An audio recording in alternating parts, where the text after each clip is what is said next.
get down to it, Poppers.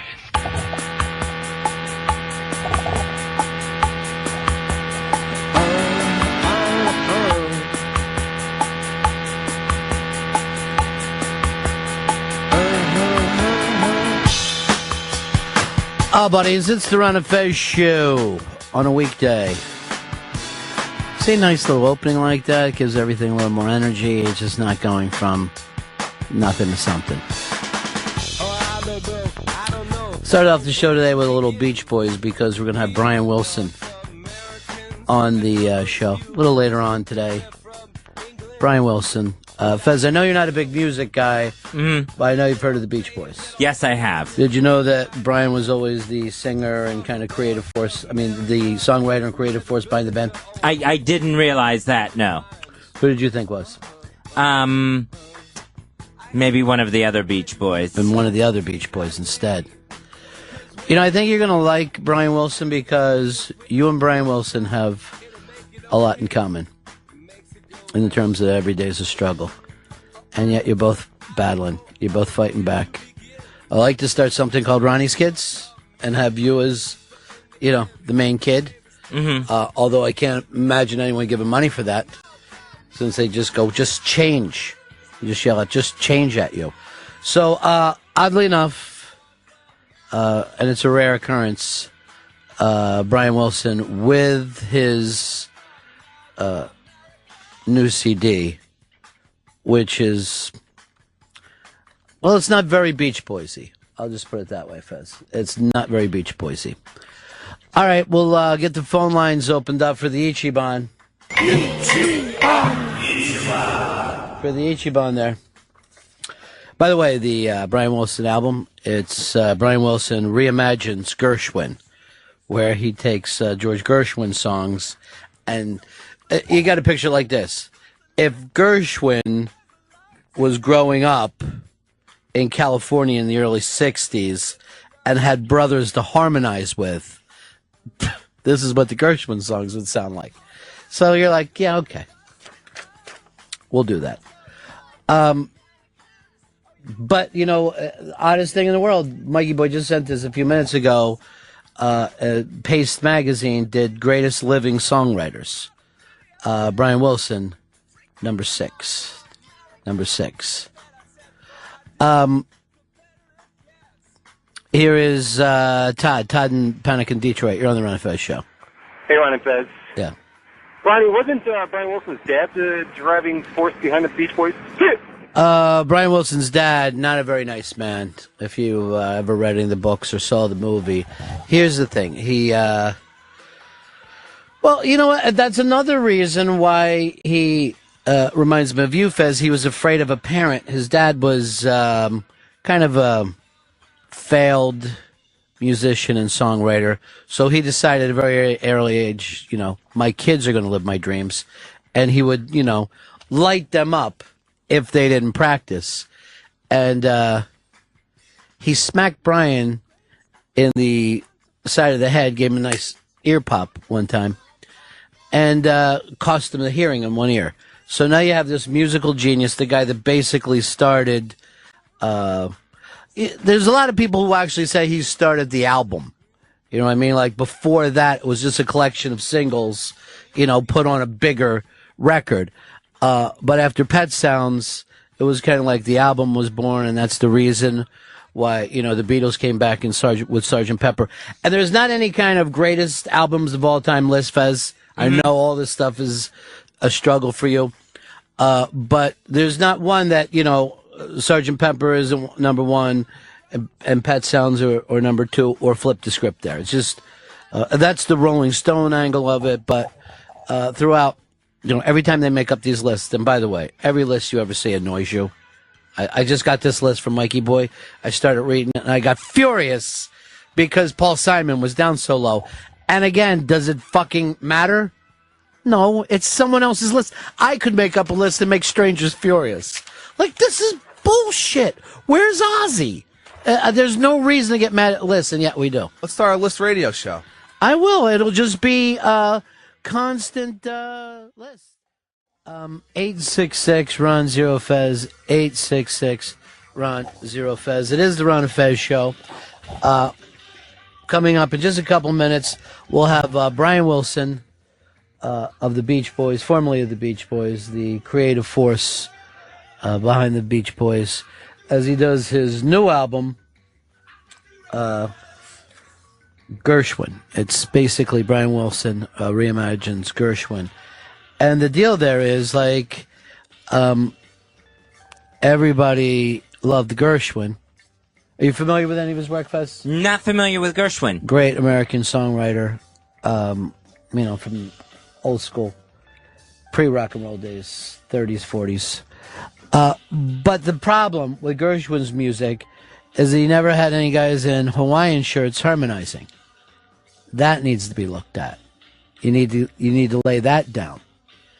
Brian Wilson is a guy. You couldn't have had more of a fantasy lifestyle for somebody in the terms of the way Americans thinks, because you have fame, fortune, California beaches, women love him, but then very early on, when he was in his early 20s, maybe up to 25, he gets the kind of panic attacks and stuff like you. I can't tour. I can't do this, and tried to self-medicate, and then had a couple breakdowns, which later they described as being, I guess, schizophrenia, where he gets audio hallucinations on a constant level, where he's hearing voices saying either good things or bad things.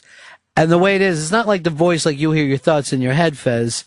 It's the, I'm going to kill you, or I'm the devil, whatever. And he has to battle this on an ongoing basis now for, 45, almost 50 years. And the weird thing is, all the Wilson brothers, the three Wilson brothers and Mike Love, he's the one that outlived them all. From like 1966, 67 on, they're always like, I'm worried he's going to die. Brian's going to, do something awful. He's going to OD or do something bad. Or he's the survivor. So it's an amazing story, but at the same time, just him being here for an interview and playing some of his music is kind of an act of bravery. Just to leave the house and go out and do stuff all the time is an absolute act of bravery. Beach Boys have had a ridiculous amount of top 40 hits, best-selling albums, tours. The band still tours as the Beach Boys and sells out. And it's almost become a cliche, but I had one of the funnest nights of my life at a Beach Boys show, where everybody just went, sang all the songs, because all these songs, like almost like the way kids' songs, you know what I mean? Like the entire audience would be singing along, and then everybody went to the beach for the weekend from them. Everybody took like a 200-mile trip and went to the beach. Unplanned. No, like, I'm going to go to my house and get some clothes and a toothbrush. No, fuck it. We're going straight to Wildwood from here because we just heard some music. And then everybody who was at that show did the same thing. We kept running into them on the beach. So it's this really thing of a life that Brian Wilson have, of these incredibly highs like the rest of us will never know. And I don't just mean fame and fortune, but I mean what it's like to be able to write and produce, a song like Good Vibrations is just genius. It's absolute genius. Again, it's an amazing story, and if we sat down and talked about American geniuses, musical genius, it would be a very, very short list, and Brian Wilson would be on it. He's changed the course of music in the 1960s. Literally, if you look at the Beatles, if they didn't sit back and go to themselves, all right, we need to compete against the production work that Brian Wilson is doing, and the songwriting that Brian Wilson's doing, they might have stayed, singing I Want to Hold Your Hand and not moving into like the latter phase. And it's always a weird thing about artists where they feel this need to compete with each other. And then when there isn't anybody to compete, or they get, nice and rich and lazy, their kind of work falls down. It's almost like this thing where they need to feel like, oh my God, I don't want to be second. That some of the greatest work comes out. And George Gershwin, of course, another American genius. How and why Brian Wilson would have decided for himself, I want to remake Gershwin music and reimagine it. It's beyond me. I don't. It's awesome. Yeah, I don't know how that type of thing takes place. I guess, you get there on the beach, things are happening. There was even a thing, Fez, that he had a sandbox moved into his house and the piano put in it because he felt like he could only write songs if his feet were in the sand. You got to be careful when madness has money. All kinds of stuff can come out. But let's head into it. It's Brian Wilson reimagines Gershwin. You can pick that album up. But again, to point out to people, this is a rare thing for him to come out and do an interview for him like this. And at the same time, we're real, it's not an easy thing for him to do interviews. And we're real lucky to have him. Brian Wilson.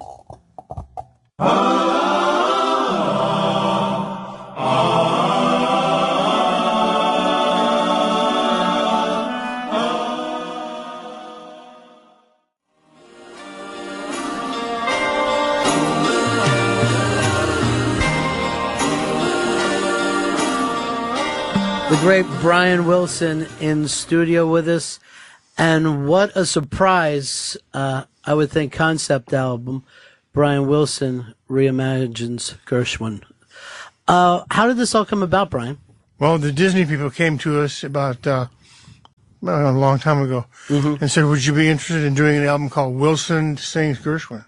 Yeah. And we said, yeah, we went for it. Now, had they already known that you were such a fan of Gershwin before that? Is this something that you've talked about over the years? No. Yeah.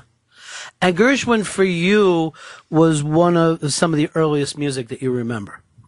Yeah, Gershwin, when I was 2 years old, my grandmother and my mother used to play it for me. And I always remember how much I loved it. And when I was 28 years old, I learned how to play it on piano by going back from Leonard Bernstein version back to the piano, back and forth. So I learned all do that section there. Yeah. I learned how to play it on the piano. It's one of the most stunning songs of all time, isn't it? It's just the greatest song in the world. Yeah. I love it. Have you ever seen the movie Manhattan that Woody Allen does where he plays the Gershwin opening? No. And that it's just so stunning. And it's fireworks going off over New York City. Oh. And I think it may be the finest opening to any song. And it's the first time that I think it came out in the 70s.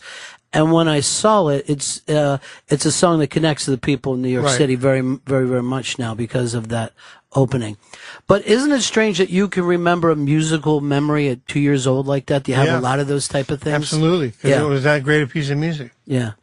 Does it almost feel like you were pulled into music without a choice? It's just something that was always part of you? It was always part of me. I yanked into a musical mood in the 60s with the Beach Boys. But I'll always remember my childhood with Rhapsody in Blue. Rhapsody in Blue. Then the interesting thing that you did here is that you did bring that Beach Boy sound to it. It's almost like if Gershwin would have grown up in California in the 50s and 60s. Was that a natural move for you? Do you have to kind of write in that area? Or did you think maybe I should cover it a little closer to his style? Well, I didn't want to copy. You know, that's the main thing. I wanted to do something original, and I wanted to do George and I justice, a real justice for their wonderful song. Now, for you yourself being a songwriter, yes, do you think when you're going through some of these songs, like when you hear these songs, do you think about the songwriter, you being a songwriter yourself? Not really. No. You just take it as face value of the song. Right. One of the things that I thought that you did really interesting here was "I Loves You, Porgy," where you sang from that point of view of the. Of I the loves you, Porgy, don't let him take me. I think it's a beautiful tune. I loves you, Porgy, don't let him take me.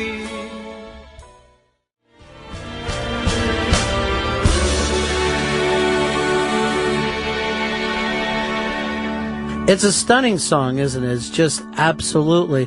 But, you know, so many times, like if men sing a song that is normally in the woman's point of view, they try to change the sexes.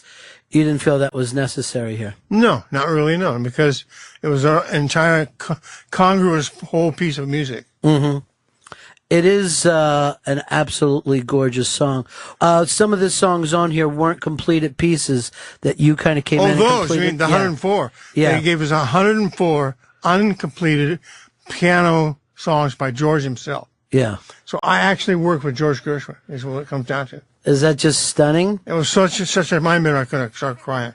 How would you know this is the song that you most connected to? Well, because after hearing all of them, I chose like 10 out of 104. Then we narrowed it down to 2 that we thought we could do justice to. You know. And that was just a touching experience for you. Right. What songwriters have you enjoyed over the years? What people? My favorite, of course, is Carole King. Yeah. Carol and Jerry, Ellie and Jeff. I think there's so many songs I couldn't tell you. You know? Right. So many songwriters. There was always a thing, too, of like your place in music is not just the Beach Boys, but the entire 60s, that you kind of pulled that together, that there's always been talk that the Beatles would listen very closely to you and your production. Right. And then, you know, kind of had that friendly competition. Right. Back and forth. Did it always feel friendly to you? Did it feel like it was all in the best way, or did it feel, you know, strongly competitive? I don't believe it was competitive at all. I think it was a mutual admiration thing. Yeah. You know. And sometimes that's the best thing that you can have too, right? That you have other people doing high work, right, to bring you up. At some points, it seems like there's just periods of time, like you had in the '60s, where great songs will just come one after another. Right. Yeah. What do you think that connection? Where do you think that connection comes from? Is it something that you think about with writing songs, or it just happens? Well, it depends on how each songwriter has his own way of writing songs. Some songwriters like to do the words first, then the melody. I prefer to do the melody and then the words. Melody is always first for you, above everything else? Yes, melody and then the word. Another song that I just love that you've covered on here is "Someone to Watch Over Me." Right. Even though that you're melody first, when you're singing these songs, do you fixate on the lyrics? Pardon? Do you think about the lyrics while you're singing? Yeah. Oh no. You have to do one or the other. You can't do both at the same time. And then when you're singing as a singer, you will focus on lyrics. Yes. Yeah. Which out of all the songs that you've done on this, Brian Wilson reimagines Gershwin, what's a favorite song for you? Well, my favorite is "You Can't Take That Away From Me," but I don't know.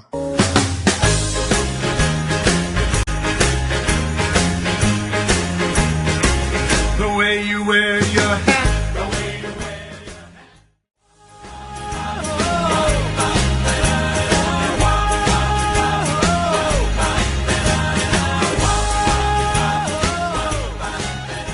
hat. What is it about that song that you love? I love the lyrics. I love how I sing that song. Yeah. And mostly, actually, I just like the lyrics, melody, arrangement, and the vocals. It's far and away my very favorite song. Off this album or of all time? Just this album. Off of just this album. What are songs for you as a songwriter that you hear that you say to yourself, geez, I wish I would have wrote that myself, or... What songs that I ever it's a song that you love over the years. I wish I had written "To Do Ron Ron." Yeah.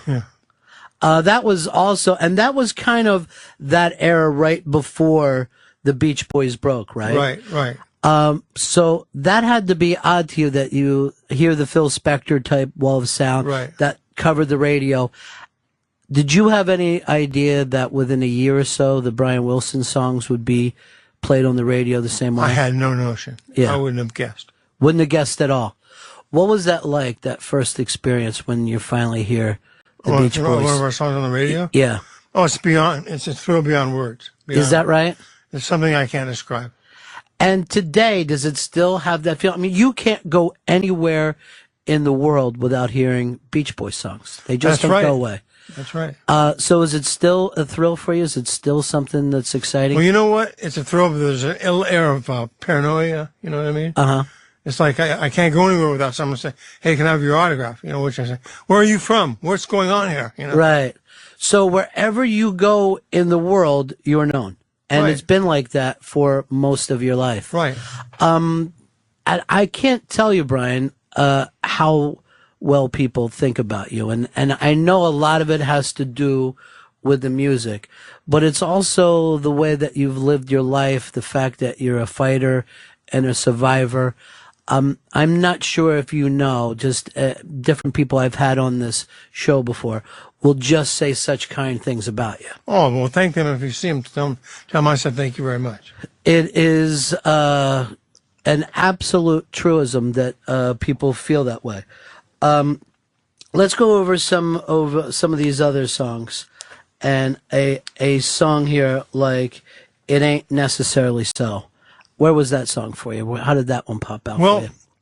I think of all the songs they wrote, that was probably the most uncertain lyric. The lyric didn't seem like it was like going anywhere.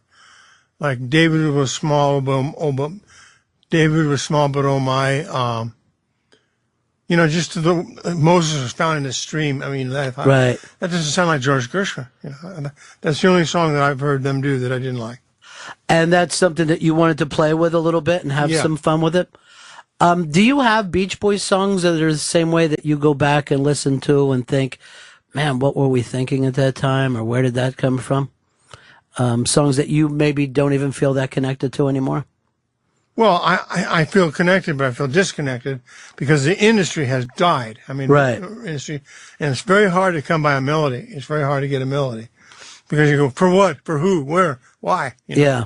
Who's going to buy it? No market, you know. But even because of that, though, it's interesting that you can go do something like this that you've done with Disney that you probably wouldn't have been able to do 30 years ago. That they wouldn't have said, well, this isn't your market, Brian. You don't want to do something. Right, exactly. So you have that chance to be more creative. Right. But it is odd to see the melody gone. And of course, with production values changing, you don't need the same kind of strong voices and harmonies that you had when you guys were younger. You guys must have worked on the Beach Boy harmonies forever to get those down. Well, we worked hours and hours. Yeah. When you look back over it, what was, if you just had like one favorite time, one favorite year, do you have something that just sticks out of? Well, 1965 was one of my favorites. We had an album called Summer Days and Summer Nights. We also had California Girl, so that was a big year in music for me. And easily one of the greatest songs written of all time, any type of song, California Girls. And as a matter of fact, I remember hearing that song once, and we were in Philadelphia at the Spectrum. Beach Boys were playing live, and literally everybody got in to their cars and went to the shore, went to the beach from that concert. It was just a mass thing of people. You could just still see, like, you know, Beach Boy things on their cars. That's because they like the harmony. That's what I'm saying. The harmony, like ba ba ba ba ba, like 4 or 5 notes at the same time. Yeah. That's why people do that, because they hear the harmony and they go, "Oh my God, what is that?" You know?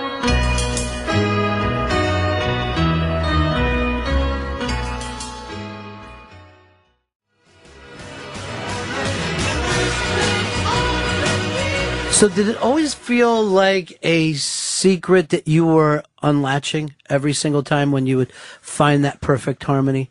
Yeah. Yeah. These are just absolutely thrilling songs. Tell us, as you go back over the Gershwin stuff, was it important for you to go back, and I know that his nephew had something to do with the album of all, but was it important for you to know much about George Gershwin, or were the songs just enough to connect to? The songs were just enough. I've never read a book on him, Yeah? and I've never, but I do believe his songs are good enough to record. And do you feel that way about other recording artists? Let's say a Paul McCartney. Do you have much interest in the way that he writes, or is it ever, has a Paul McCartney or a Paul Simon, let's say? No. I never think of that. I never think about that. It's just you and the music every time. And can you connect to somebody else's song as much as you can one of your own? Do you feel that kind of connection? I mean, am I close to songs? Yeah. Hey Girl by Freddie Scott. Yeah. Yeah, there's one I feel close to. And you feel really, really close to. Yeah. It is Brian Wilson, which, of course, reimagines Gershwin. It's a brand new album that's so interesting, so different, so unexpected. Just literally to hear these songs done in the California style is just phenomenal to me. But now, after this, you're looking at some Disney songs to record. We don't know yet what it's going to be entailed, but we know something about that, yeah. And since you grew up in L.A., that had to be, pretty connected to Disney, I guess, your whole life. Right. Do you remember the first time you heard any of the Disney songs at all? No. Not at all. No. It's just stuff that seems like it's always been there. Right. Brian Wilson, I got to tell you, it's just a thrill to have you in studio with us. It really meant the world to me. I enjoyed the interview, and I hope that you people who are listening like this new Brian Wilson album, Wilson Reimagines Gershwin. I hope you get a chance to listen to it. And everybody appreciates everything you've done, Brian. I thank you so much, my friend. Take care.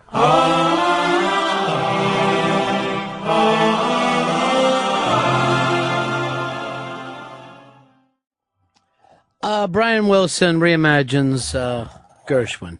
Finally, we had somebody to reimagine Gershwin as if he surfed, because Jews don't surf. I think that came out, Robert Duvall, Apocalypse Now, brought that to us. Fez Watley, there was Brian Wilson. Do you ever get yourself, do you think yourself, future Fez? I worry about it. Sure. It's like, I've heard voices before. Well, you hear me talking to you. And like Brian Wilson, you're trained to ignore the voices that you hear. Both of you will think to yourself, I don't have to listen to those voices. I think it's a totally different situation, you and Brian. Brian Wilson, of course, has schizophrenia, mental problems. You've never been diagnosed with that, Fez. You're only emotional problems. Oh, okay. Yeah. General anxiety disorder and depression is what I've got. Right. Totally different thing, though. Oh, okay. Well, that makes me feel a little bit better, I guess. Well, does this make you feel better? You will never have a hit album? That doesn't make me feel as good. It was the saddest thing when I'm saying, like people all over the world know your music and all, and he's like, well, it makes me paranoid. Sad, isn't it? Like, the one thing that everybody tries to get is to be recognized for your work, and for him it just brings like kind of a fear-based thing. Good news, though. We had him sign a couple of greatest hits CDs, a Pet Sound CD, but most importantly, he did the Pet Sound LP. And signing those 4 autographs, you see he gets exhausted writing 4 times his name. Not an easy thing for him to be in here. I give him all the credit in the world for, fighting the good fight, battling back. You look good. Of course, he looks good. He's one of the Wilson brothers. Dennis was the only person in the Beach Boys who ever enjoyed himself. That was the drummer. And Dennis was the one who would, pick up women. The only one who actually surfed. People don't realize that, but Brian never surfed. He wrote all those surfing songs about the fact that Dennis came home and told him stories. It would almost be like Fez writing surfing songs. Ken, you're on the Ron and Fez show. Hi, Ron. Hi, Fez. I just wanted to thank you, Ron, for the interview with Brian. I'm a music writer, and you have 2 radio shows, and True. and Brian is far and away my biggest hero musically. I've seen him both with the Beach Boys and many times in his solo career. You see him do the Smile album? I'm sorry. Yes, I did. I saw on him that do tour? the Smile album. I saw him do the Pet Sounds album. I saw him do his most recent album before this one, That Lucky Old Son. And let me tell you one thing, for people who haven't seen Brian, his band is about the best working unit you will ever see these days on a stage. He's got, when you talk about the Beach Boys, they were great, but Brian's got 8 or 9 people singing those harmonies at one time in his band, and they can all play different instruments. And they do an incredible job of reproducing the sounds, you know, those lush harmonies and the great musical sounds that are on the albums. And I just, and you know, I'm sure some of your listeners, you know, listened to Brian and, you know, thought, well, you know, he doesn't sound too good. What's wrong with that guy? But I assure you that having seen him over the last few years, Brian has come a really long way. Even from when he first started his solo career, his voice has gotten better. His personality has gotten better. He's more engaged on the stage. So believe me, what you're hearing today is a big improvement over what he was a few years ago. It's really strange too, Ken, because like when you sit here with him, one minute it feels like he's with you, the next minute he's not, then it feels like he's back with you. So, but you're right, there was a time that he would have just wandered away from being interviewed. When you see the first time I saw him live, in solo show, it was like his band was throwing a party for him and he was the guest of honor. He was just sitting there at the piano and they were performing his music. And it was great music, but Brian wasn't very engaged. But the most recent shows I've seen of his, he's been much more engaged, much more with it with the audience, and it's just thrilling to see for me because he's just been a hero of mine for so long. I can't tell you how much I love that guy. And it really is like an act of bravery just to, you know, make it through the day for him. You know what I'm saying? Like it's every day is a battle. You know? Yeah, his skills have hardly diminished. I mean, listen to the music he's making. Listen to his last. I mean, this Gershwin, it isn't his music, but it's so vastly reimagined. And listen to his last things like that, Lucky Old Son and stuff like that. I mean, his skills are basically undiminished. All right, thanks, Ken. You bet. Peace. Jim, you're on Manifest. Hey, Ronnie, I just want to echo what that last guy said. Thanks for that interview. It was amazing. Brian Wilson's the only guy to scare the shit out of the Beatles, and you can hear why. Whoa, it was really something. Thanks a lot, man. He actually did. He had, when Pet Sounds came out, he had kind of the Beatles on the ropes where they went, I feel like he's just leapt, you know. And even when he brought up California Girls, which came out in like 65, compare that, like the production values and musically, compare that to like I Want to Hold Your Hand. I mean, it's fucking night and day. But then when the Beatles came back with Sgt. Pepper, Brian was working, I guess, on the Smile album at the time, and he literally broke. He just went, fuck. I just cut myself off from reality. He just started lighting tapes on fire, went everywhere wearing a fucking fireman's helmet. He just started walking around wearing a fireman's helmet wherever he went. And even, this is the weirdest place working at Sirius, you know, because they're like, you know, if one thing is, no, you guys can't have a box of pens. And then the next thing is, you know, oh, by the way, Prince might want to come in 5 minutes. I don't know. You know, it'll be like, sometimes you're like, what? We can't pull that off. And the next thing is, this shouldn't even happen in radio. So when Steve leads to me, said, do you want to talk with Brian Wilson? I'm like, yeah, like that'll happen. Right up to the last second, I did not believe that Brian Wilson would walk in. James, in Chicago, you're on Manifest. Ronnie, thank you again for another fantastic interview. It wasn't a great interview. All I did is sit next to him this time. You know, jeez. You know, the last time I heard him being interviewed good like that was back here with Steve Dahl. And Steve Dahl worked with him on an album a little bit. And I got the pleasure to actually meet him. I won tickets to the show, and I got to meet Brian Wilson. And back then, he was still kind of timid and still kind of like shy. So it was like a real quick. It was like, "Hey, how you doing?" And then get the hell out of here. Almost. Right. But Yeah, that's I tell you what, man, that sounded great, man. Yeah, Thank I mean, you that's again. generally the way that his entire life kind of runs of, I'm just doing the best that I can.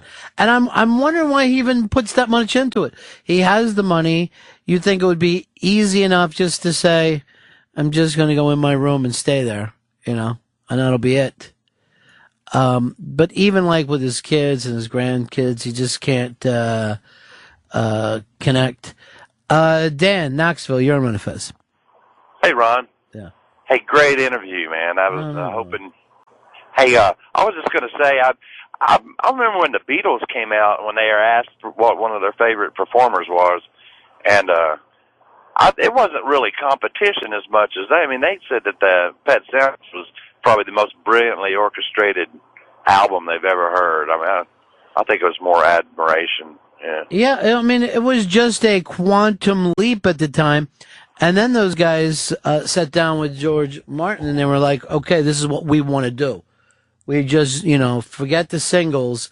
We want to make great albums and we want our music to be seen as art. That kind of changes the whole landscape. I mean, you could really go, if you don't have Pet Sounds, you probably don't have Dark Side of the Moon. You just have people just sitting around trying to keep making singles for the rest of their life. Tom, Wyoming, you're on the Run of Fez show. Yeah, I gotta tell you, man, the Beach Boys drove me crazy, and then you turned me on to Pet Sounds. Fuck, that record is amazing. Yeah. And I was a Slayer fan my whole life, and Well, same thing, Slayer, Pet Sounds. You're in the same pocket there. Right. All right, peace. All right, we will take a break here.